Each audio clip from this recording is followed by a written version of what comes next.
বাড়িতেই দেখা যাচ্ছে দুপুরের সময় বারোটা থেকে একটা পর্যন্ত ঘুমানো যাবে না, ঠিক আছে?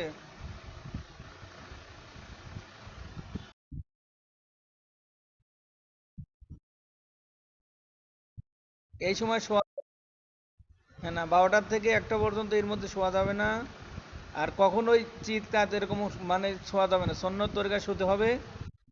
শোয়ার সময় দোয়া পড়তে হবে অবশ্যই। আর ওই মাগরিবের সময় যখন আজান হয় ওই সময়টা বাইরে থাকা যাবে না।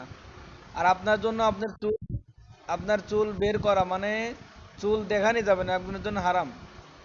চুল বের করা যাবে না আপনার, বুঝতে পারছেন?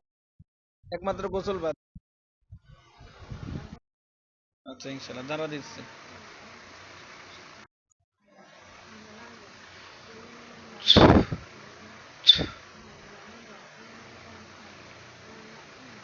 আসলে ফাতেমাকে দেখেন।